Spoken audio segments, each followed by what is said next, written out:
Live betting? Absolutely. I hope there's a live betting system.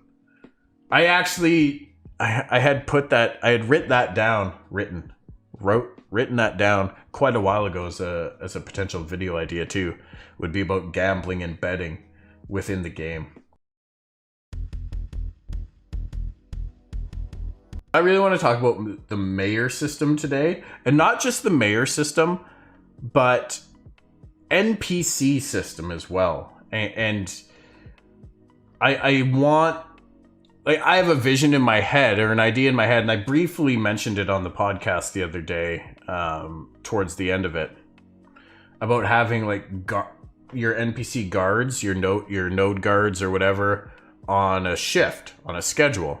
And maybe your mayor has an element of control over the shift change. And there's an inherent like 5-minute downtime where there's no guards present during the changing of the guard. And maybe there's 3 shifts throughout, or maybe there's 4, but then you have to pay for extra guards. So more of your taxes go towards that. I wanted to talk about bringing the NPCs to life. Now, in The Witcher 3, they did a very good job of that, where if you go into a little town or village at night, or even one of the bigger ones at night, most of the shops were closed up. Most of the people had gone home. They had a home and they went to it. A lot of MMOs, like, you know, we play a lot of WoW Classic here on the channel. It doesn't matter when you go to town, any town, it's always the same NPC in the same place saying the same things, doing the same things. There's no, other than, they may as well just be a pylon in the world that you interact with. Because that's essentially what they feel like. Other than having a name and a character model, that's all they are. So I don't know. And this might actually be a really, really good question for Steven on Sunday, is will NPCs have, will their activity change based on the time of day? Wouldn't that be inconvenient as hell though? Hi, Melon Nibbler. Hello, how are you? I think it absolutely is. It actually absolutely is inconvenient. It also I think has a lot to do with, like, in The Witcher 3, if I go back to that as an example, you could essentially rest, which would take a handful of seconds, and you could cycle 12 hours, 24 hours, 3 hours, whatever you wanted to, right? To just basically fast forward time to make it the time of day that you want it. So that takes away from that inconvenience. But let me just read here and then I'll finish that thought, because I feel like there's more to there. That's sad but true. I don't see it being any different in Ashes though. I don't think, imagine turning up to a shop at night, you can't buy anything. Well, yeah, I mean, that's something way down the line, but I don't think it will make release potentially. But it could also rotate quests, things to do. Absolutely, there could be certain quests, right? Like, if the town goes completely dead at night, and you can't do anything, you can't turn in quests, you can't sell anything, you can't buy anything, and everything just shuts down at night, and that night lasts for, like, I don't know, 2 hours, 3 hours of like real time, and that's your play time, that sucks. That's terrible, right? Like that would not fly. That would not fly at all. If the day night cycles were a little bit quicker, it might not be so bad. And yes, if maybe there's just like a changing of what's available or how you interact with things, right? Like, we need Vegas Strip in every village. having nighttime, like, I'm sure there actually will be stuff like that. NPCs that are certain things that are offered during different times of the day. They are really static and boring, and that's kind of what I want to get at here. Taverns are more open during the nights versus during the days. Exactly, right? Like, there could still be nighttime alternatives to a lot of what you're looking to do. There could be you know, like player stalls and that whole system, they will be available for day or night, doesn't matter, but it's like a set stall shop, and NPCs could facilitate something like that as well. So it would depend how it was implemented, absolutely.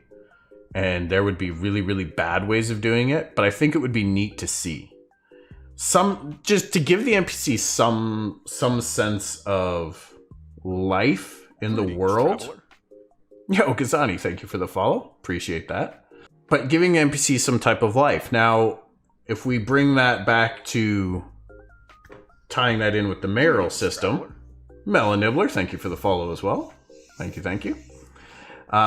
If we bring that and tie it back into the Mayoral system, where, you know, you give the mayor an element of control over, like, say, the shift changing of the guards, right? If NPCs feel well protected, if citizens in the town feel well protected, they're more likely to be more available in the evening, or at nighttime. Something along those lines, right? Where they feel a little bit safer.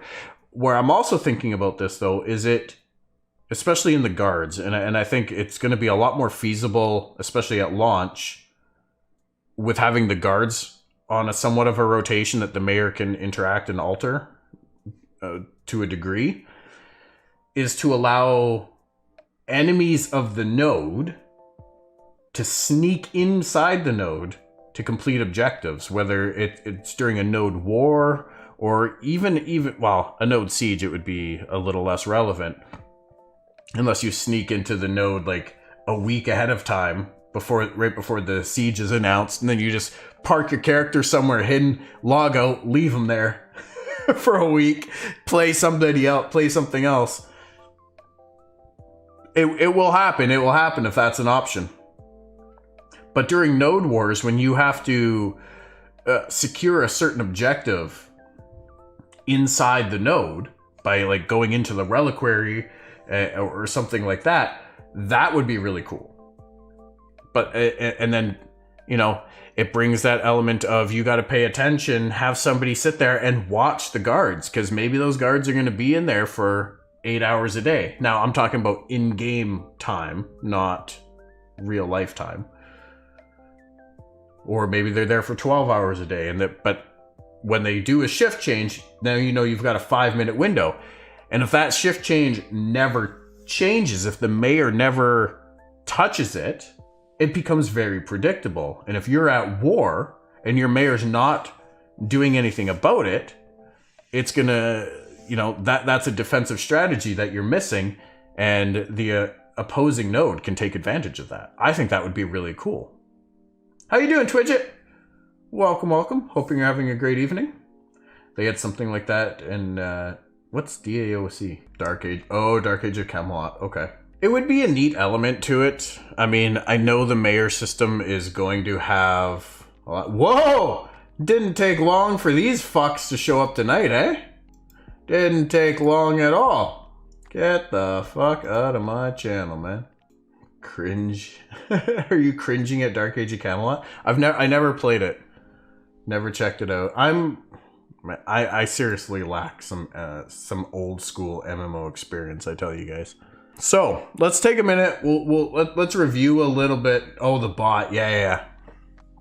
They've been a little bit more persistent lately. Usually we're getting like one a stream right now. We're getting one during the Ashes stream. Not even when we're doing Classic or something. Just doing this. Feel sorry for anyone buying those services, but I don't even know that I feel sorry for them. You know, that's like saying I feel sorry that someone got sick because they ate a Tide Pod. Like, maybe you should just know better. We had a good chat about this today at work. The removing of warning labels off of things to just kind of let natural selection sort things out a little bit.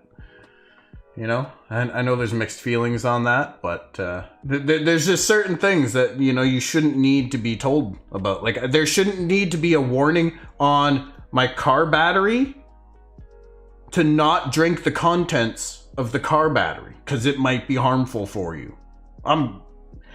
If you need a warning label to tell you that, otherwise you would drink it, I say drink it.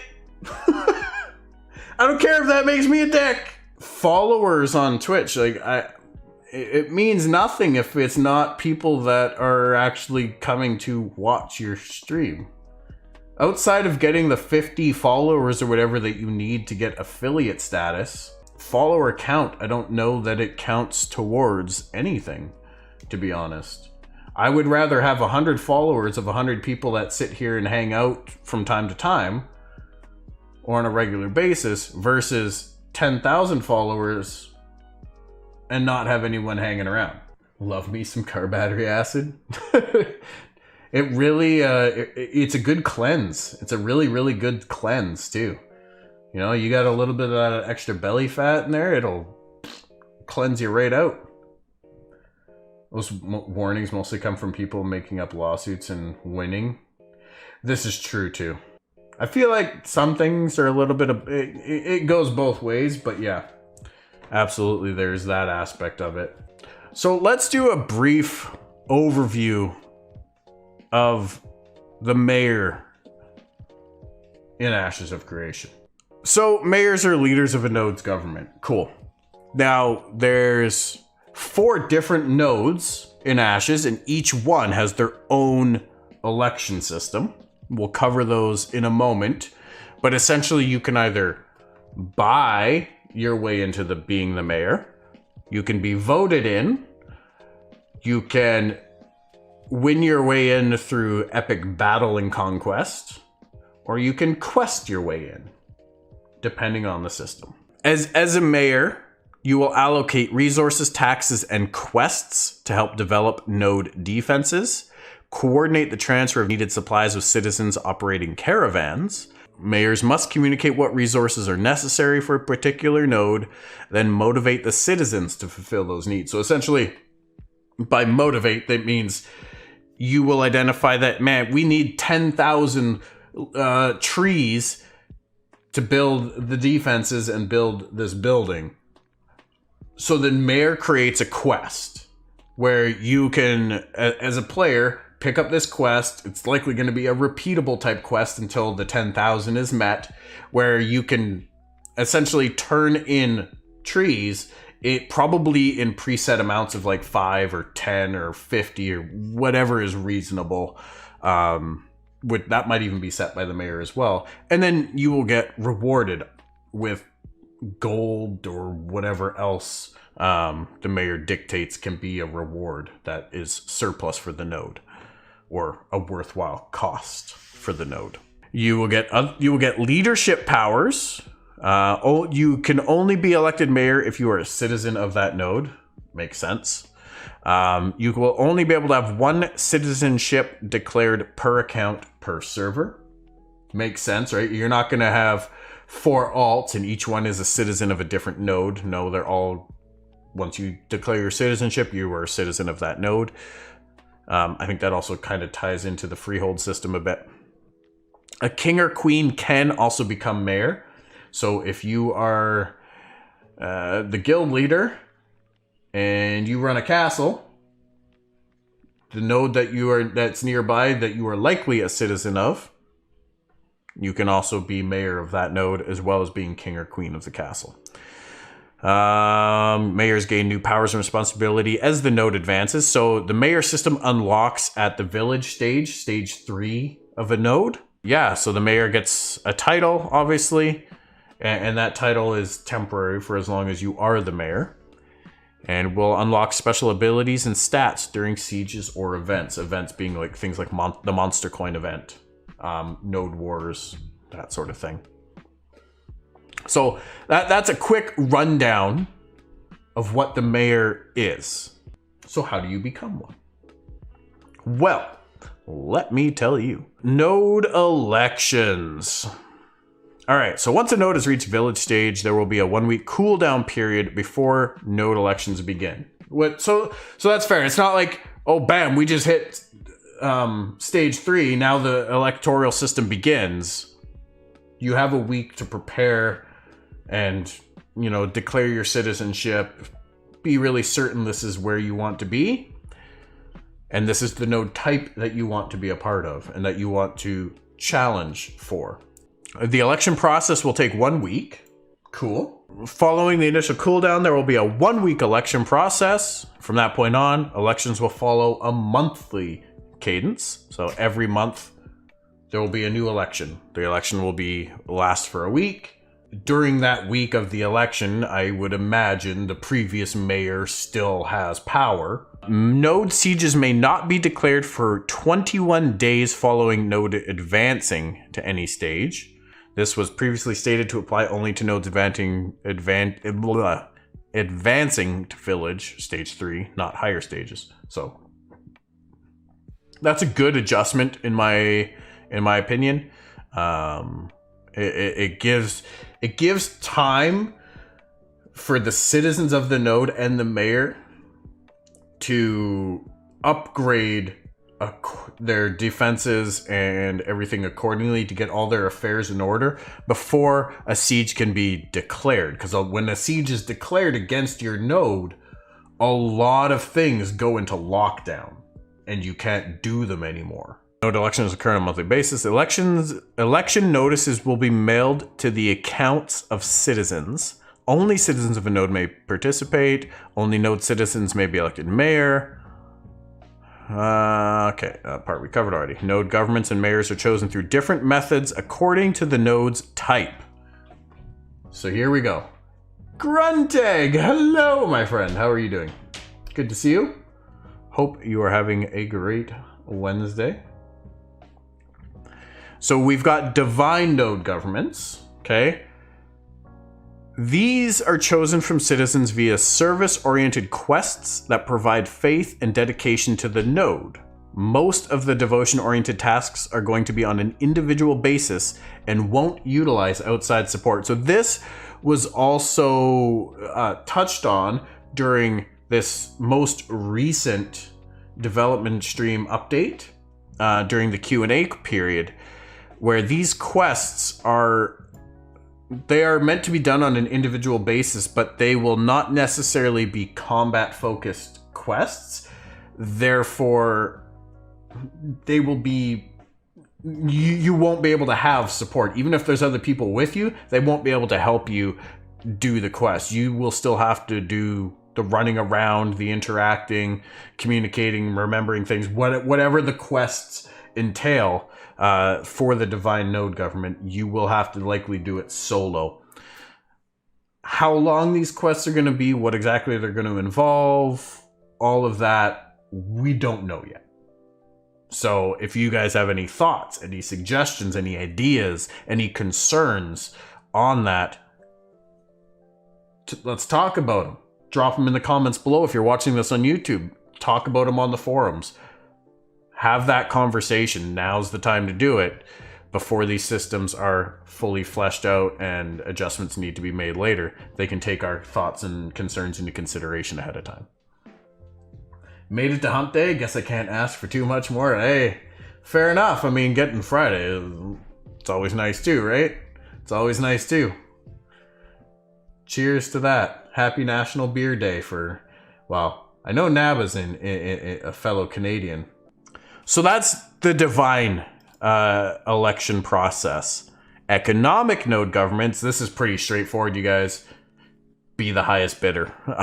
Economic node governments are able to be bought and sold by citizens with the most money.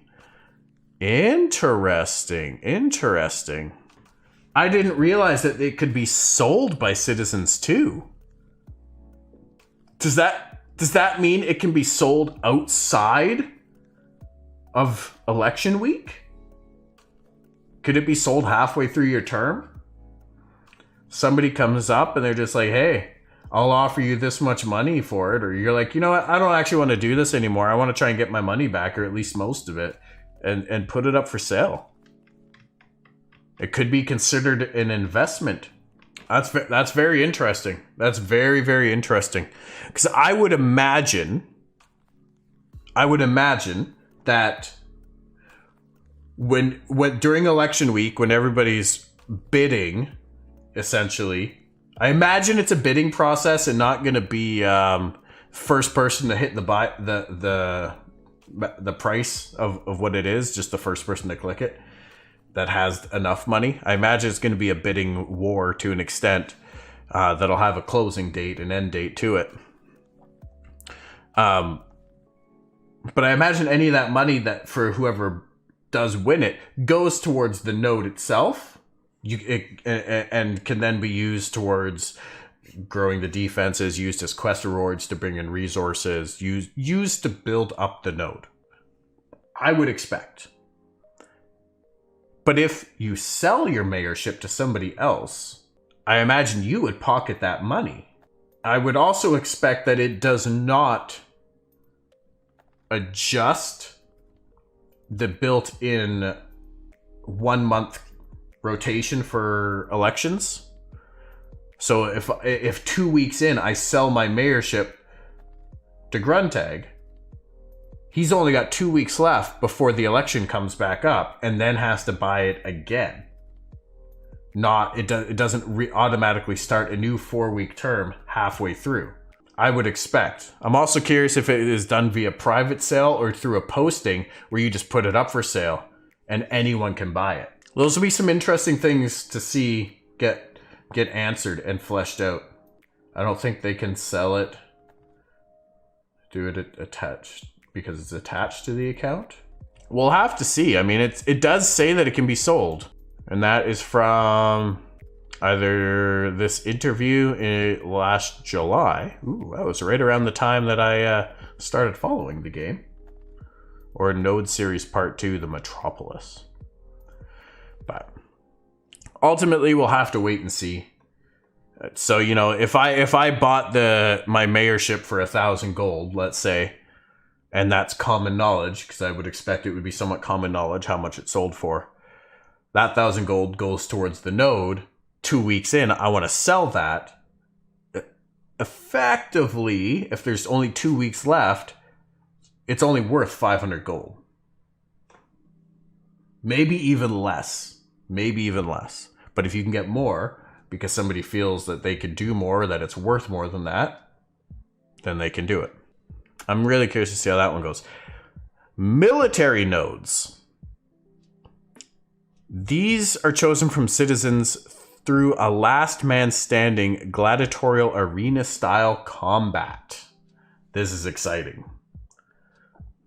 So I don't know that this is fully fleshed out yet, but here it is. An idea currently under consideration is to have players build out a champion that they can then fight in the arena rather than using their regular characters. Balance is the first thing that comes to mind as a reason why they would do this, and not having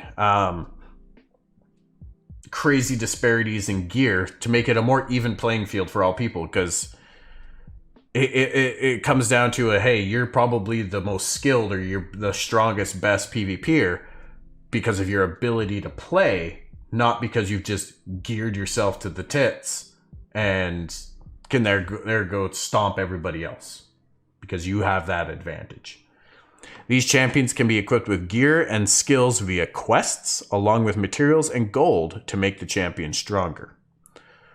The reason for the champion idea is because the game isn't balanced for 1v1 PvP. Utilizing champions makes arena combat more of a level playing ground. Absolutely.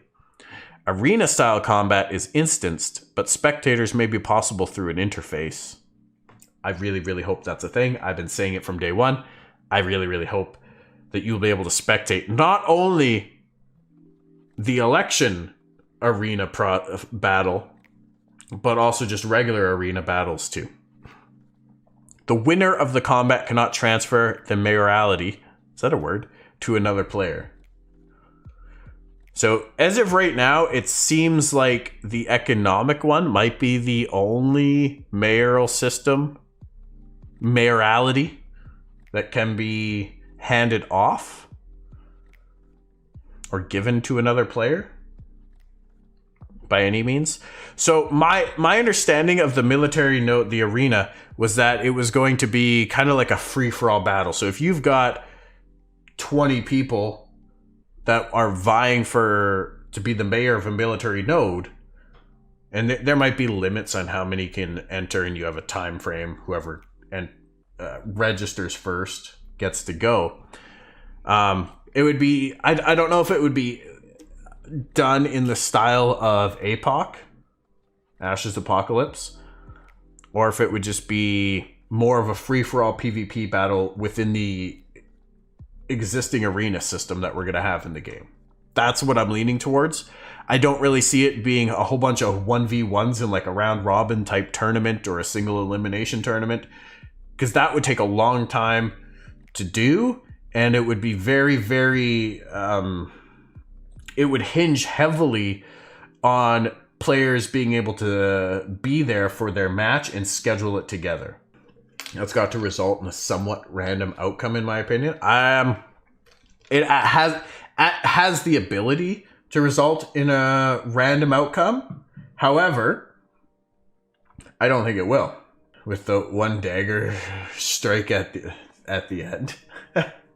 I think in this type of system, what you're probably going to see is a group of 4 or 5 friends queue up together and work as a single unit, as a team, to eliminate everyone else, and then either free-for-all it amongst themselves just for shits and giggles, or have someone in mind about, okay, so-and-so is going to be the mayor this time, so we'll just kill ourselves. He'll be the last one standing after you've already cleared the battlefield of everyone else. I feel like that's going to be something you're going to see more often than not. So there's a question for you. Do you think that's fair? Do you think there should be limitations on something like that? To me, that's part of the game. That's a strategy. There's nothing... I don't think there's anything the studio can do or the developers can do to prevent that from happening. Unless only one person per guild can enter. People will always try and get an advantage. Absolutely. Absolutely they will. At the same time, Traveler, I don't think that in this environment, that is... I don't think it's wrong at all. Yo, Benza, thank you for the follow. I appreciate that. Welcome, welcome. How are you doing tonight? I think you're going to see that. I think it's going to be very prevalent. And for those that can do it and do it successfully, all the power to them. If you get a couple of groups of people that do that, and they come in there together and do that, it's going to make for a pretty epic showdown in the end, I think. I think there could be an MMR type system in 1v1 duels, and then the top, say, 16 MMRs enter a tournament. Could do something like that. Could, again, with doing anything that's kind of in a tournament bracket style, I see the biggest issue being scheduling. And actually coordinating to get 2 players online at the same time during the election week, or whatever it is, to be able to do their battles. So I see that being the biggest barrier to entry with a system like that. And that's why I kind of think it's going to be a free-for-all. I mean, even still, even as a free-for-all, you're still going to have a scheduled time when this goes. It's like going to be, okay, Saturday at 7 p.m. server time is when the tournament's happening. Be there or forfeit your spot. So there's going to have to be something like that. If it's a single battle, I think that's feasible. If it's a whole bunch of 1v1s, if you've got, say, 10 1v1 matches to do from 20 participants, I feel like that's going to be a lot tougher to facilitate. They could go that route, and if you're not there, then too bad. You're not there, you forfeit your spot. And if you can't meet the schedule, then maybe this isn't the election, maybe this isn't the node for you to try and be mayor in. Either you accept that you're not mayor, or you go somewhere else and try to become mayor there. It'll be interesting to see how they execute this one. But I can see it being... I could see some pretty heated epic battles for sure. There's definitely going to be some hot takes on it. There's going to be some people that are really, really put off, especially if you know, they're in there as a solo player and there is a group of friends that are kind of band together to protect themselves. But, you know, that's an advantage in that type of combat. People that are going to be getting Mayor are going to be the type that are committed. Very true. Very, very true.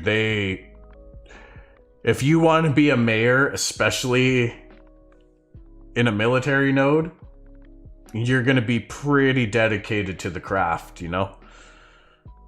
You're going to have very strong PvP skills, but if there's also gear and skills to unlock via quests, you're going to be doing those. If you can enhance your champion with materials and gold, you're going to be putting the time in to make your champion really strong. So it'll be interesting to see how much of an overall advantage something like all this can provide or individually provide. I'm excited to see what it becomes. I'm even more excited at the possibility of being able to watch this battle from the sidelines with my popcorn and you guys and just be like, man, who's getting shit on tonight? Like, that to me, that's going to be the best part. I may or may not try to compete just for shits and giggles. I'll be honest, I don't know that I have any desire to be a Mayor in Ashes of Creation, just because that's not the play style that I'm keen on playing. I might do it for content at some point, but I feel like the time commitment and the pull to play a certain way to facilitate your duties as a Mayor, if you want to, you know, not be a terrible Mayor anyway, is going to be a lot. Live betting, absolutely. I hope there's a live betting system. I had written that down quite a while ago as a potential video idea too. Would be about gambling and betting within the game, and how that's going to be incorporated. Because I like the taverns could be like your bookies, you know, where you could go and place your bets for different things. There's going to be a stock market in the game, so there's that aspect.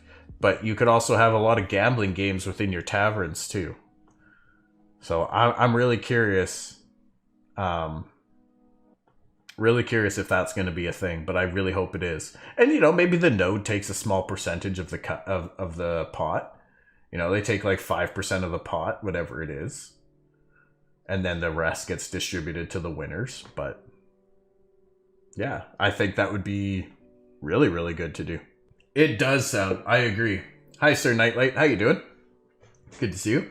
But yeah, I love that idea, Happy Meal. I hope it becomes a thing. How are you tonight, by the way? Scientific node governments are elected democratically. Records of who voted for who are not published. I really, really hope that you can only bet once for your account, right? Like not per character, but per account, per server. You can only vote once in an election. Like, so don't know how it's going to be. Like if you decide to run for mayor, you get a portrait up on the board and you get, you can click vote on whoever you want to vote for. And that's it. That vote's locked in. Maybe before that election period ends, you can change your vote to someone else. If somebody new decides to run that you would rather support, you can change your vote.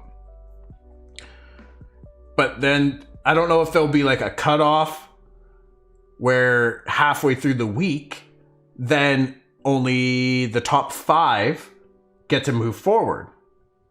And if your vote, if that's the case, and you voted for somebody who didn't make the cut, you don't get to vote again for one of the top 5. Your vote was locked into the previous person. They didn't make it. Too bad, so sad for you. You don't get another vote. I hope it's something like that so that the system can't be gamed too hard. but we'll have to see. Voting alts, right? I watched a video about the economic node, and it's buy and sell items to become the mayor, not sell the position of mayor. Oh. So it's like a mayor, a talking stick, and you can sell the talking stick to someone else. But that's interesting. That's interesting. I assume voting will be tied to citizenship, which we already know is one perk. Yes, it should be tied to citizenship. If you are not a citizen, you shouldn't get to vote. It makes no sense that a non-citizen would get to vote. And if you denounce your citizenship during that election period, your vote should be removed as well. I would expect. But that's a very good point. That would automatically make it that you can only vote once. Now, if people are paying for multiple accounts and they're playing multiple accounts, then obviously that's a way to cheat the system, but you really can't avoid that. And if they're putting it on themselves to pay for extra accounts, then you know what? That's their prerogative. I guess they can do that. I'm sure there'd be other advantages to doing that as well, not just for stacking the votes in a certain scientific node. But hey, some people might be that dedicated. You never know. Be like, man, I really need to be the mayor of this node because you know what? I really want that airship building, okay? And I don't trust these other people to get it done. Raise the taxes, raise the taxes. So why would you want to become a mayor? Now we know a little bit about what they do. We know how you can become a mayor. Why would you want to? Well, there's leadership powers. Hookers and blow. That's why you become mayor. Hookers and blow. Or maybe it'll be special mushroom spores from this month's cosmetics. Definitely the thing to do if it's the start of the node and you all have a person in mind already to become mayor.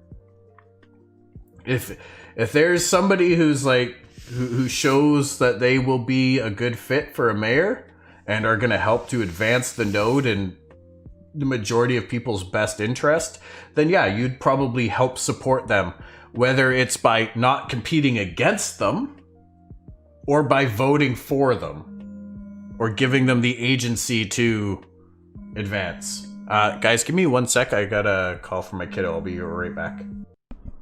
All right. Sorry about that, guys. My kiddo's calling. He's at his mom's during the week, so he likes to call and say goodnight a couple nights a week. You love these ones way better than I agree, it's better than the corgi. But it still doesn't really do it for me. Definitely not the best. It's a no for me for the shrooms, but they still look cool. Is for the tall gnar lovers. They do look cool. They do look cool, absolutely. I don't think there's a cosmetic... Even the corgi set, like... I don't know that it looked cool, but it looked good. From, like, an artistic, aesthetic standpoint. It just doesn't appeal to me. They definitely don't have me depressed. I was hoping for a fierce mount, not a frog. That's why I was upset. Hopefully there'll be more to come. Hopefully. Wants to hop around. Not very menacing. I feel like it'd be annoying to watch too much. It was an abomination. Yeah, the artwork is always good. Like, the art team in Ashes is second to none, in my opinion. But, yeah, that's a hard pass on the corgi for sure. And a hard pass on the mushrooms, I think, as well for myself. Different strokes for different folks, you know? Where were we? Leadership powers? We're going to get into leadership powers, right? Distracted by shrooms. They have a good way of doing that, I suppose. Take 5. That would be about tree fitting. Not just no, but hell no. Alright, so one of the other perks of being a mayor, other than having control over the direction of growth of a node, and the speed, I guess, to an extent, based on your tax rates and whatnot, is leadership powers. So you'll be able to mark foreign citizens of other nodes as enemy of the state. So you get in a beef with somebody that you don't like, they wronged you in some way, shape, or form. You're like, you know what? Fuck you. I'm going to go be a mayor of that node over there and then declare you an enemy of the state. Just out of spite. You know what's going to happen. Declare war on another node and rally citizens to the cause. That sounds fun. And that's where I would really like to see that changing of the guard and that type of NPC behavior come into play. It is for node wars to have that level of sabotage and espionage going on kind of behind the scenes to add that whole other element of gameplay. When you can sneak into a node because there's no guards present for a moment. You sneak into a node, maybe you're a rogue or something, and if you're at war, the player who's a citizen of a node that you're at war with will likely have some type of indicator. Gonna be in so much trouble. You usually are. Problem is, you join a guild, and guild could have members of 2 different nodes at war. Yep, that could absolutely be a thing. That is absolutely where choice comes in. And that's, there is a large element of that in the game where there can be some major conflicts of interest and players are forced to make choices, make decisions, take sides, or stand back and stay out of it. But in a way, that's taking a side. It's just neither of the warring sides per se. But it could out you with both sides if you choose not to support either one, depending on who the players are.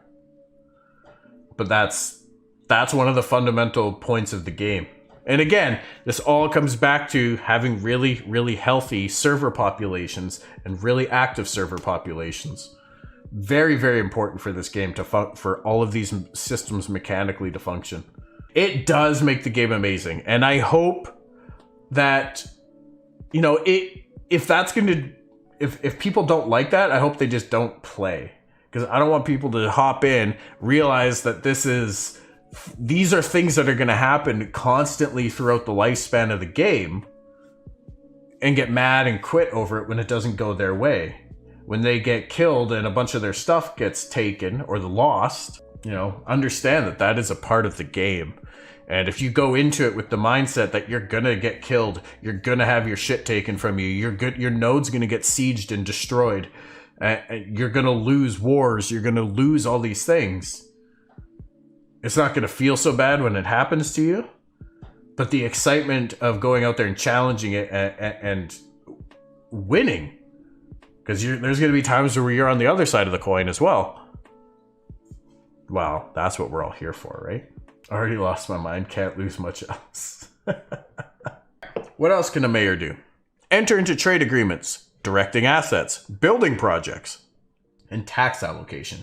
So tax allocation meaning towards, you will essentially, I don't know how many options there will be to allocate taxes and to what ratios, but I think of it as you can go towards the militaristic side, which is no defenses, building up walls and having anti-siege equipment and fortifications, having hired guards, that sort of stuff, or towards node advancement, collecting materials through quests that you give to players, and your tax goes to them as rewards for those quests to build more buildings and grow and advance the node to higher levels.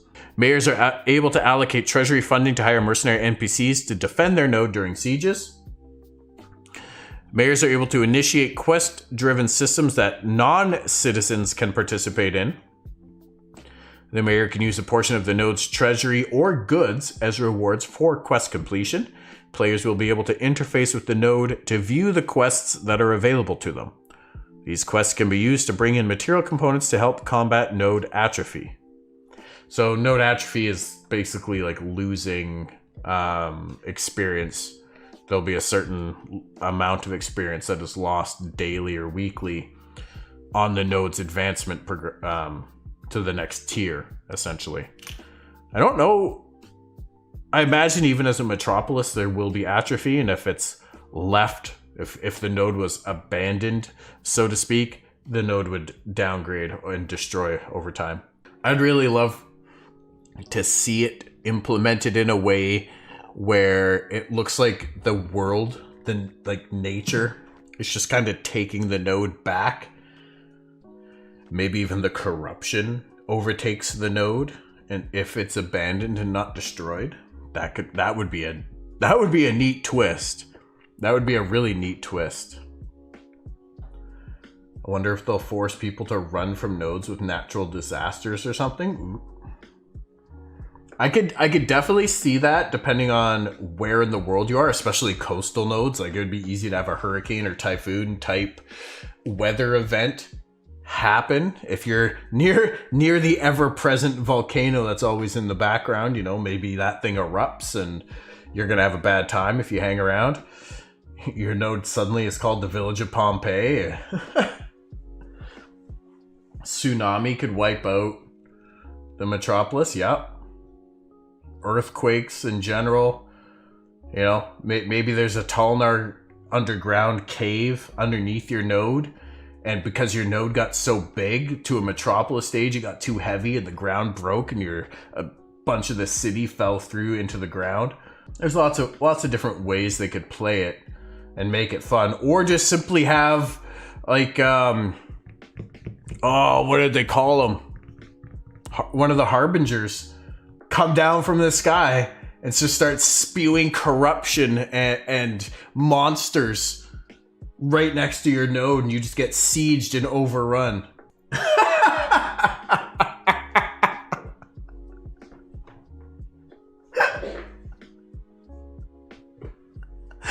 Oh my god, can you imagine? I would love to see something like that, especially if it was during one of the alphas or betas, and it was just done as a joke, that they just unwind it and carry on. But man, would that ever be funny. That would be a meme that would live for the life of the game. Governments may be able to choose a node name from a predetermined list. Ooh. The government has a lot of say in the direction of the node's development, directing assets, building projects, tax allocation, defensive ability, etc. Players have the ability to not only create these cities, but they have the right of self-governance. There are levers and dials that are present to both the owners of castles as well as the elected officials of nodes. During their administration, they have the ability to impact and influence the region around them. So that's pretty cool. Like, you have a significant influence over a portion of the game world as a mayor, or a king or queen for that matter. But you have a significant impact.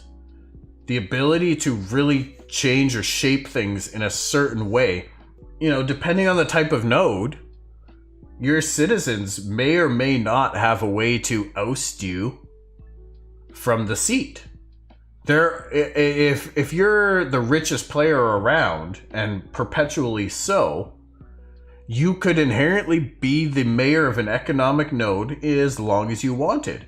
And if nobody else has the funds to challenge you or take it from you, the only recourse that any player would have to essentially sticking it to you is to leave, denounce their citizenship for your node, and go somewhere else.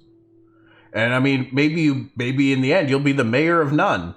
That's a possibility. If you're a tyrant of a mayor, if you're a terrible mayor, whether you're not present or you're overtaxing or you're not building things in the direction that the majority of people want them to be developed and built, that could be your downfall, and you can get labeled as a certain way on your server because of that. And that's all within player control. That is up to anybody and everybody. They have the choice. You have the choice how you want to play all that. To me, that's super cool. Just the option and opportunity for that is super cool. Guilds do not control nodes. Guild leaders, kings and queens, can become mayors. Guilds hold separate roles in the direction of the node than the roles held by private citizens, which is neat. It's like a company having a larger corporation having an element of control in a city, but not the control of the city, so to speak. Sell it at that point and then buy it again when population comes back. Tyrant merchant cycle. That might be the way they go. That could absolutely be the way they go. You know, maybe they just go and lay low for a couple months, or go and just hang out in another node for now. There's a good chance they will be labeled, you know, whether it's on the forums or just through tribal knowledge within the game. There'll be certain players that are going to have good or bad connotations. I can almost guarantee you too, when Ashes launches, there will be a Discord channel, probably multiple Discord channels for each server as well, where certain levels of communication and organization will happen. That's probably gonna be one of the fundamental ways that people communicate with people on their server in other parts of the world. If I'm on one side of Vera and there's people on the other side of Vera, and you want to be able to interact or talk with them, be like, hey, yeah, we've got a bunch of this material here. Anybody need it? And then someone else on the other side of the world is like, oh yeah, we have none of that here. We could really use some. We have this. Do you guys have this? And they're like, no. And it's like, oh, all right, let's run some caravans. And then all of a sudden, you know, a bunch of caravans are getting assaulted and sieged. So it's going to be very, very interesting, but that will be a thing. Promise you. Brown Rice, how's it going? Good to see you. Mayoral caravans are launched by mayors. That'd be a long ass caravan, especially considering from my understanding is you will not be able to go like from the edge of the map, sail into it, and then appear on the other side of the map. My understanding is that will not be a thing. You will have your set square of this is your world map. You can operate within its boundaries, but its boundaries are hard limits. You cannot go past them. It's not a globe. It's a set square for the map. That is my current understanding of the world map. I personally would like to see it as a globe, but if you make it a globe in its current state, that makes it really, really hard to incorporate new continents in future expansions. Because the globe is already set. Whereas if it's just a square, it's easy enough just to be like, hey look, we just expanded the square. Now there's this previously undiscovered world because the corruption was so strong that we couldn't get there until XYZ reasons. You might look at making it wrap like a cylinder. That, like, from a traveling standpoint, I would like that. But like I said, from the ability to be able to expand without having to have some type of cataclysmic event to have it make sense based on the map is really nice. But if it's a cylinder and not a sphere, you still have the opportunity to expand north or south. We'll have to see how they do it. In the end, whatever it is, it'll be the same for everyone. So, figure it out, I guess. But yeah, going from one corner of Vera to the other is absolutely a hell of a long caravan. And super risky. Super, super risky. Endless expansion in that way is excellent. I agree. I very, very much agree. Because if this game is going to be around for as long as World of Warcraft, which is still going, you need to be prepared for endless expansion in that regard. That's not to say that every expansion needs to introduce a new continent. There is also the possibility that we could go to different planets. We could go back to Sanctus. There could be other planets. We could explore other realms. There's what, 3 dimensions, I think? As of right now, there's the Vera dimension, there's the Void. And then I don't know if Sanctus is considered a separate dimension or if that's just a different planet, a different area. But that expansion opportunity is huge. Absolutely. Mayor caravans are launched by mayors, establishing trade routes with another node, obtain resources by doing a caravan quest. Mayors are able to initiate quest-driven systems that... Okay, we read about that one. So I'm curious if mayoral caravans, like establishing a trade route, if that's something that you will be able to set up on a more scheduled basis. And, you know, again, if you're at war with a node and you see that they are running trade caravans on a predictable timeline, it becomes very, very easy to stage an assault on that caravan. So if you're the mayor and you have any element of control over the timing of your trade route, you want to try and make it as sporadic as possible so that it's not predictable, so that the enemy does not have the ability to pre-organize a siege on your caravan, as big or small as it might be. City Hall. Well, this is your office. This is where you do your work. This is where all your interactions and everything will likely take place, where you will be able to assign everything. It probably won't just be a mobile interface that rolls around with you. You'll probably have to be in the appropriate place to interact with it, which makes sense. Sorry guys, I'm really gassy tonight. My throat is really dry. City Hall is a government building within a node. We want the City Hall to be the place where big decisions are made for each node. It should be where the ruling class comes together and decides what to do. These decisions can quickly make them the old ruling class too. That's right. Mayors and node governments use City Hall to visualize and control activities within their node. These capabilities will also be available via mobile and web interface. Ah, very interesting. Thank you for the posture check, sir. You will be able to run your node to an extent through the mobile app. I like that. I do like that. I think it's important because just because you've logged off the game does not mean the node goes to sleep. Doesn't mean the game stops. Everything still keeps going, whether you're there or not. Status of the node's economy, status of upcoming elections, status of trade agreements, status of caravans. Players can interact with the node board to get a list of its citizens. Clicking on a citizen will reveal information about their guild, society, religion, and property ownership. Okay, nothing that's not going to be somewhat public knowledge anyway, which is good. It just makes it easy to gather information in one spot. Fine. I do hope... Oh, hello. I do hope that...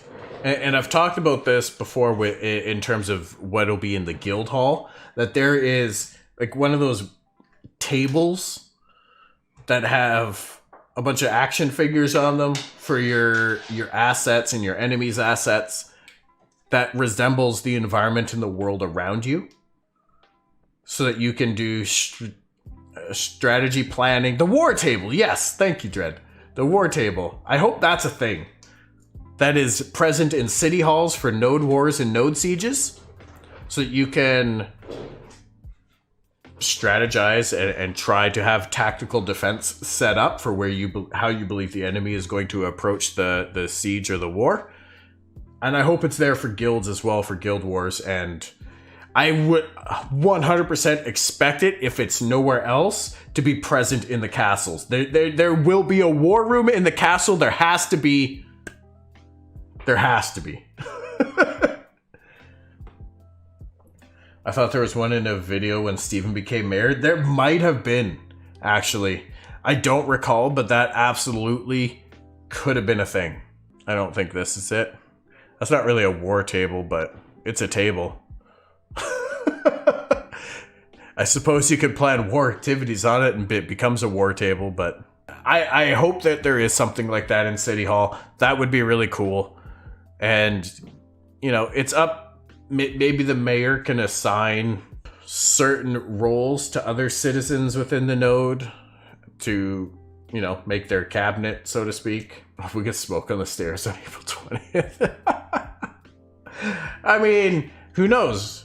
There may or may not even be smoking in the game. Hard to say. But I hear where you're coming from. Taxes. Now, this is obviously Probably one of the first things that comes to mind when you think of being a mayor in the game is setting a tax rate. I mean, it's only two sure things in life, right? Taxes and death. Or death and taxes. Yo, Boo Place, thank you for the follow. Welcome, welcome. How are you tonight? So mayors, node governments allocate resources, taxes, and quests to develop node defenses. Taxes have a purpose. Fair. Tax money only goes towards funding node development, meaning the mayor cannot embezzle it. Taxation rates scale based on when a player joined a node as a citizen. Yo, Live do Rafa, thank you for the follow. Appreciate that. How are you doing tonight? Hello, hello. 3 things in life: death, taxes, and popping. You can't go all Putin on everyone. That's right. Or Putin, sorry. You can't go all Putin on everyone. So taxation rates scale based on when a player joined a node as a citizen. Fontana, thank you for the follow. Appreciate that. Welcome. How are you doing? Makes sense, right? If you join the node as a citizen halfway through the tax window or whatever, you're only going to have to pay half. The goal is to exert financial pressure on node populations by making taxes increasingly expensive as nodes advance, rather than putting in place hard population caps. Okay, that's fair. I mean, there's a certain... But the money has to come from somewhere, right? Plain and simple. How it's going to be put in is going to be very interesting. Now, I was just about to explain something, but it looks like we might touch on it a bit here. Let's see. Parent nodes take a cut of all taxes from the housing and any servicers that occur within their zone of influence. And this is the point I wanted to make, because this also applies to castles. When castles take their cut of node taxes, this point applies. This tax doesn't necessarily impact the individual citizen, because citizens' tax levels are determined by their node. But the node's finances are affected by the taxation levied by its parent nodes and castles as well. So that's important to note, that you're not going to be paying taxes. You know, if you're a citizen of a vassal node, you're not going to be paying taxes for your vassal node and for the parent node and for the controlling castle of the area. Only for the node that you were a citizen of. When a node reaches Stage 3 Village and a player-run government has formed, all player housing will pay taxes.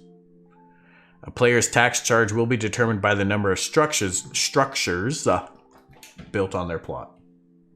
I feel like I'm really munching my words tonight. I apologize. I think it's because it's weird hearing myself with these headphones on. They block out a lot more noise. I sound a lot more in my head, like the sound, like it's resonating in my head more than normal.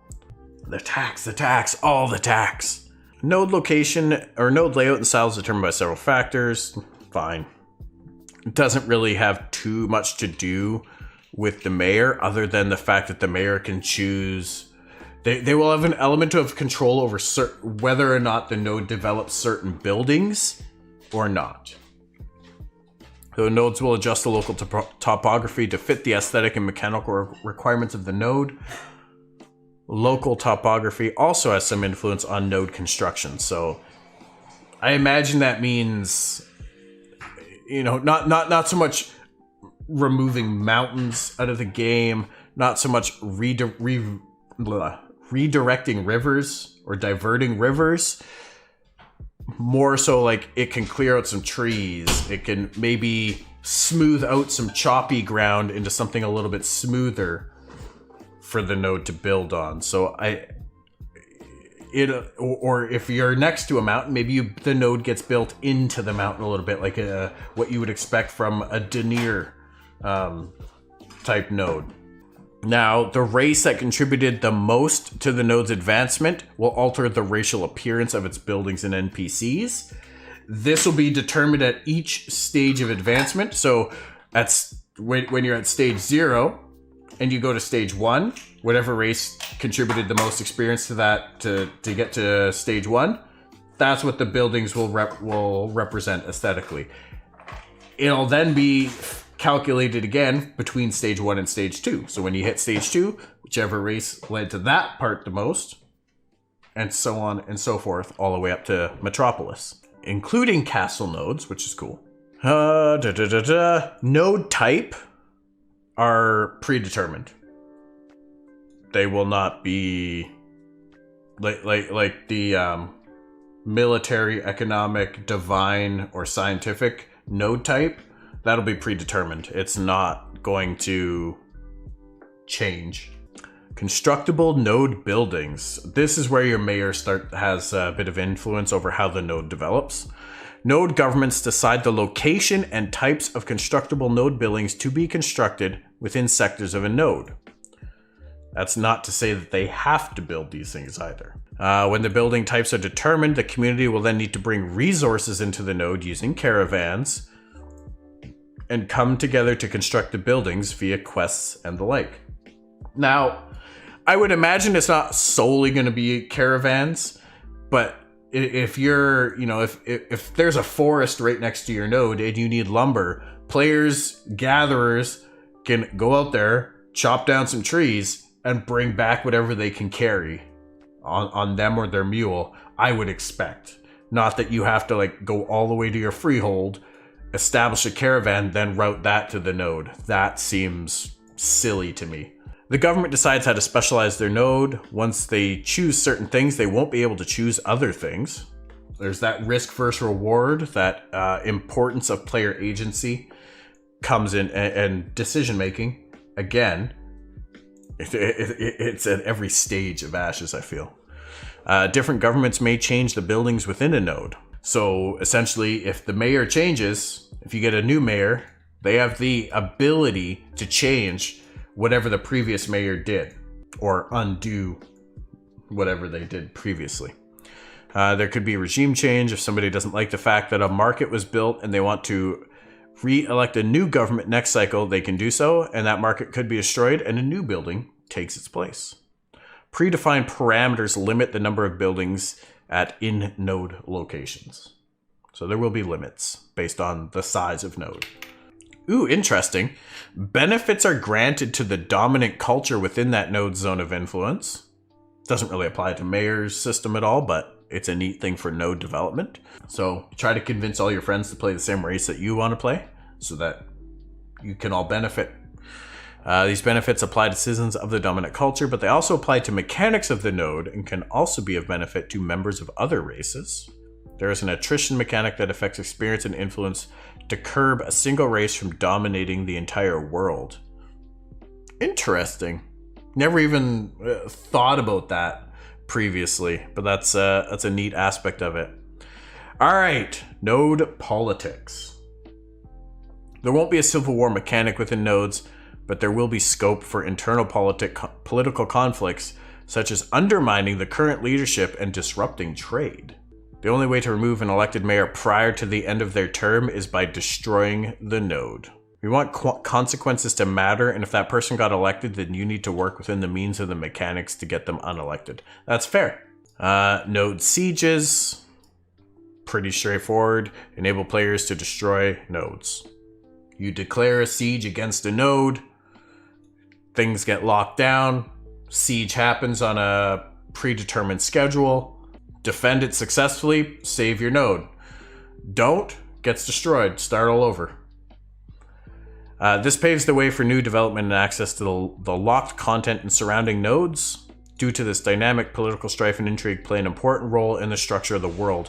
Destroying nodes will become something that everyone is going to want to happen at some point or another, so that you can build up other nodes. Due to how the vassal system works, without getting into crazy explanation of how the node system works, but you need to destroy, or you can only have one parent node within a certain region in order to build up another parent node to maybe unlock a world boss in that area, unlock dungeons, unlock other certain features that could become available in the environment. That might only happen if that's a metropolis, meaning it has to be the parent node, so you have to first destroy the one that's currently in existence in that region. It's an important part of the game. It's going to be necessary, and that's the part that keeps the the end game constantly going. Sieging nodes will not be an easy task for the attackers. Cities and metropolises will have a considerable defensive advantage. So when you get up to the final stages of your node development, it's going to be pretty tough to take them down. You're going to need a pretty sizable force and some really, really good tactical advantage and a lot of money to be able to fund that. Nodes can de-level based on node atrophy. This system and exactly how it's going to work, I think, is still not fully decided on yet. They have ideas, of course, but ultimately through testing, all these systems will get really kind of ironed out into something that's nice and smooth, works really cohesively. Death penalties do not apply to objective-based events, caravans, guild wars, node sieges, node wars. Node governments may declare war on another node and rally citizens to the cause. Ooh, I'm excited for this. Basically, your mayor could just go off on a whim and decide to declare war against another node without anyone else supporting it. Now, node wars are separate from node sieges. Winning or losing a node war does not result in another node being destroyed. This mutually flags the citizens of the warring nodes, including their allies, as combatants against each other. If there's a third party that comes into the fray, you are not flagged as a combatant to them. You will still be a non-combatant to them until you engage in combat with them, of course. It'll be subject to the normal corruption system for those. Social organizations' quests will either be cooperative or adversarial based on the war status of their parent nodes. So if you're part of the Thieves Guild and your parent node is at war with another node, then your Thieves Guild quests might be more along the lines of sneak into this other node and steal something. This is where it ties back into the guard system that I was talking about earlier, where if you've got guards posted around the city, if that's what your mayor's decided to pay for, that it would be really cool if they had a shift change. So you have that 5 minutes or whatever where there's no guards present during the changing of the guard, for somebody could sneak into your node if you're at war and potentially complete a quest objective to help turn the tide of battle into their favor. And on the flip side of that, the mayor who's placed the guards has an element of control over when that change happens, so it's not the same time every day if they're on top of it, and it can actually change and adjust so that the enemy cannot plan when exactly to be there. Vassal nodes cannot declare a node war on their parent node or any of their vassals, but I do believe they can declare war on other vassal nodes that belong to another parent node. And again, that'll be up to the mayor to do so. You can set between nodes and with regards to either nodes being friendly with each other and acting trade alliances, or they can declare war on nodes similar to how guild wars may function in different games, where those citizens become hostile to each other based on the player government that's elected in the particular node. Again, you might have zero say in this. The systems all cater to allowing conflict that's meaningful, and that also provides a non-imbalanced relationship between stronger guilds and not as strong guilds. Currently, I don't know if the guards will change. I don't know that you will be able to hire guards that are there outside of a siege, even.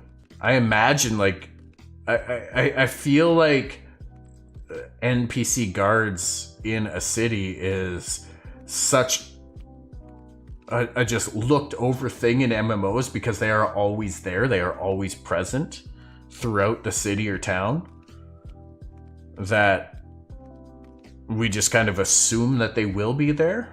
But like we were talking about at the top of stream, having some type of life, having a type of cycle to NPCs. My thought is, like, if you think of The Witcher 3, for example, you go into a town or a village at night, most of the NPCs are inside. They're in their beds, they're in their homes, having dinners with their families, or alone, just sulking. crying in a corner, whatever it is, because it's a hostile world. But they're not out and available for you to talk to interact with, to buy and sell, to have things done. To be able to incorporate that into an MMO like Ashes, I think would be really cool. The challenge that was brought to my attention, or made a point of in chat, is, you know, if night, for example, lasts 2 hours of real time, and that's your 2 hours to play every night, and there's nobody around to buy and sell stuff, there's no one to talk to turn in your quests, that's a really shitty thing as a player. So it has to be either on a really quick timeline. The advantage in Witcher 3, it's obviously not an MMO, you can advance time within the game at your leisure. So if you walk into a town and it's nighttime, you're like, man, I really need to talk to an NPC that's only available here after 9 a.m. You go into your menu, you meditate till 9 a.m. 10 seconds later, boom, it's 9 a.m. Doesn't matter what time it was previously. You're not going to have that advantage. You can't do that in an MMO. You can imagine it would just be a constant rotation of time because all the players, somebody's going to be doing it somewhere. It's 5 o'clock somewhere, right? So to have that, but it brings the world to life. It's not just a bunch of pile-on NPCs that stand at their post and never change. They never move. They never leave it. They're always there 24/7, 300, for years on end. So it would be nice to have a balance in a way where maybe the NPC goes away, but there's an interactive stall that's left where they're buying certain regional things or selling certain things that you can interact with the stall similar to a player stall. We'll have to see. You know, maybe certain NPCs come out at night that offer quests. Naba brought that point up too, which would be really cool. Royal Mounts. These are a tier 3 class of flying mount available to mayors of metropolis nodes and kings and queens of guild castles. Royal Mounts can also be dropped from legendary world bosses. Day and night shift. Exactly. There could be a day and night shift as well. Depending on the size of the node, that may be more feasible as you advance. Royal Mounts are capable of true flight when utilized by mayors of metropolis nodes or kings and queens. So true flight meaning that they can actually fly freely around the world or in the sky. Currently, there are 3 tiers of mounts. Tier 1 is your ground mount, exclusively a ground mount. Tier 2 mounts have the ability to glide. So they can't fly, but think of it like you're in a wingsuit or on a hang glider. You can jump from something high and kind of just glide until you land. You have no means of gaining elevation in your flight. I don't know if like an updraft or something like that will even exist, and if it does, we'll be able to elevate you, but semantics. If dropped from world bosses, Royal Mounts will have a lifespan, likely 15 to 30 days, online and offline time, after which the mounts will pass away. Royal Mounts are dropped as eggs that can be cultivated through the animal husbandry profession for artisans with a high enough stable upgrade on their freehold. The eggs themselves also have a lifetime. So again, this just adds another element of profitability to the animal husbandry profession. Because if you don't have that, like if you have to be above a master level or be a master in animal husbandry in order to have a high enough stable upgrade to essentially hatch one of these eggs, majority of people aren't going to have that and are going to have to rely on somebody else to foster that egg and grow it and hatch it for them. So that's going to cost a premium for sure. Royal Mount eggs are able to be sold to other players. Royal Mounts are not breedable. Each server may have between 10 to 20 Royal Mounts based on the legendary world boss timers. Royal Mounts are 3 or 4 times larger than gliding mounts, tier 2. Certain tier 2 mount skins can be upgraded to tier 3 skins to accommodate the size difference. Royal horses will be able to fly. Okay. And dragons, of course. And there should be some other types. Like there's a Night Hunter Griffin right there, for example. Are there any other things that you guys can think of that you think a mayor should have control over? That a mayor should be able to host or facilitate or influence, depending on the type of node that they are a part of? Share your thoughts. For me, you know, I think it would be really cool if they could host events, if you will, whether it's an event geared towards acquiring resources to help develop a node. Maybe it's like a fishing derby if you're on a coastal node, and you can reward whatever it is you're going to reward, gold, materials, whatever is in the node coffers that you can spare. Something to create engagement within the node, to attract more people to your node, I think would be really cool. Events, I feel, are a great way to do that. You could have a race. There could be a race of... It could be unmounted race. It could be a mounted race where only tier 1 mounts are allowed or only tier 2 mounts are allowed. You kind of can choose maybe from a preset course or two, and it just lays it out where people have to go through their checkpoints in order. I know the mayor can decide how many tavern are in the node, even on the freeholds. Greetings, traveler. They do have an element of control over that, which I think is important. You don't want to have 25 taverns in and around your node. That's a little excessive. You probably want to have some of those building spaces allocated for other buildings that are going to benefit the node and the citizens more. Erds, thank you for the follow. Appreciate that. How you doing tonight? Welcome, welcome. But that's, to me, that's going to be a really important aspect as well, because you're going to have to control that. Aside from events and things like that to attract citizens to the node,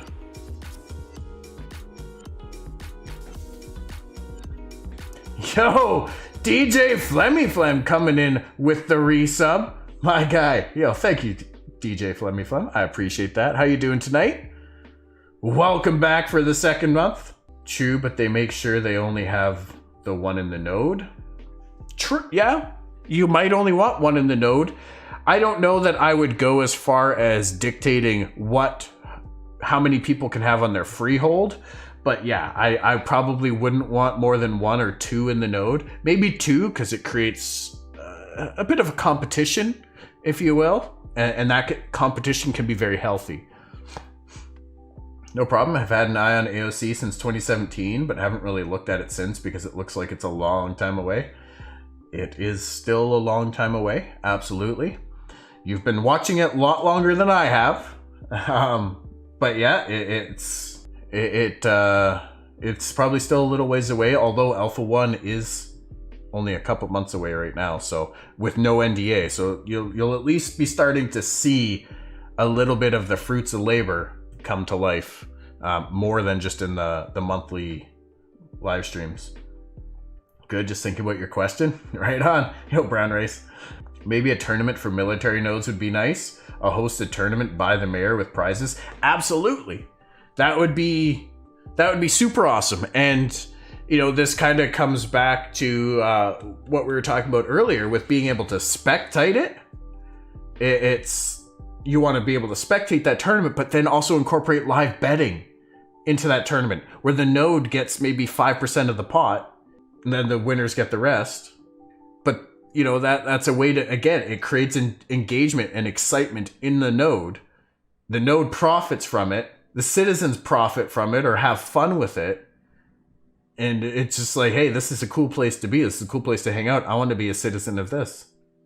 Cool. Good luck getting a key. Got to go for now. Sounds good, Ertz. Thank you so much. I'm hoping. I'm still fingers crossed. Still fingers crossed that we're going to get a key. Betting on fights would be cool. 25 silver on the dwarf, right? Like that would be super fun. You know, that, races, fishing derbies. You know, you could have gathering events. You could have a monster slaying competition. You could have, like, it doesn't all have to be combat related. That's the cool aspect of it. You could have, I don't know, crafting competitions of sorts.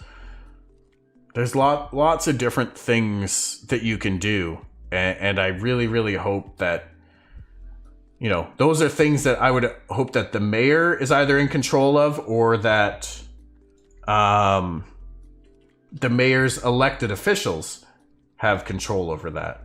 Brings the node to life. That's gonna, it's gonna make fishing competitions were mentioned on the wiki. Okay, good. I love that. It seems like an easy win, right? Like seems like a relatively easy thing to incorporate. Fashion show can absolutely be a thing with the time-gated cosmetics and variety that is ever expanding. Yep. It would be interesting to see, you know, if you could like choose a set of 3 different judges for the competition and they all cast their votes. That would be really cool. But yeah, with the variety of cosmetics, and it might not even be a cosmetic that is most appealing. It might be some legendary piece of gear or something like that's like, damn, that's a show stealer right there. You know, that's 2 midgets shitting in a bucket. Anybody that's played Cards Against Humanity will understand that reference. Maybe not a competition, but like a catch of the week. You could be both, right? Like a catch of the week could be just a constant ongoing thing. Whereas a fishing derby might be something that's kind of more on a whim, I guess. It's not, you set it up, it's got a time frame, it's going to last like a weekend, and it's maybe the biggest catch. Something like that, right? Like it's got enough time that a lot of people, regardless of when their play time is, can be present for. I think if we're going to talk about events, there needs to be some events that are going to be that people can participate in, not just at one specific time, but over the course of time, over the course of a weekend or several days or a week, so that they have a chance to come in and win, even if they only have a chance can play 2 hours. Maybe it's a little bit of RNG, maybe it's a skill thing. I did watch the Thumper video. Yeah.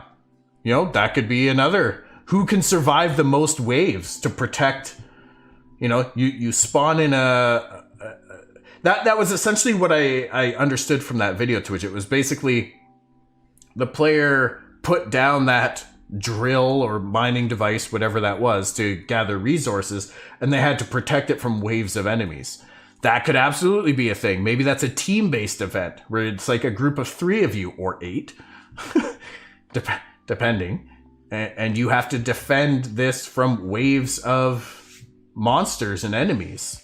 We already know there's going to be monster coin events. Now that's not going to be that's going to be a system automated event, not a Mayoral chosen event, but it's still a cool event to have in the game. Could have seasonal events, but your mayor is in a position where they basically have to choose to enable the event and make it a thing for the citizens.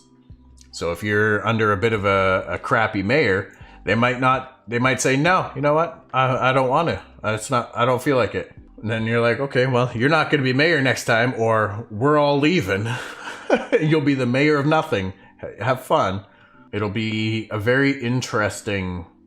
There's a lot of opportunities here with this system, I feel, to make it really exciting. And you can make events based on the node's geographical location. You can make events based on the node's type, you know, militaristic nodes. That's where you're going to have your arena battles, or tournament battle royale, if you will. Not just the electoral system, but something fun that's put on for everyone, that's not done with champions, but with their actual player characters. Should be a juggling act as a mayor to please everyone. It will be. It will be. I'm sure there'll be things you can do where you will piss off almost everyone, but I doubt you will ever please almost everyone. Then again, you might be on a smaller node where it's really only your guild that's present, and therefore if you're the mayor of that node, either if you want to continue to be a member of that guild, you're probably going to do what's in your guild's best interest. I'm just excited for the possibilities. I'm really, really excited for the possibilities with this system. I definitely want to see the war table, though. That has to be a thing. That absolutely has to be a thing. Especially in castles.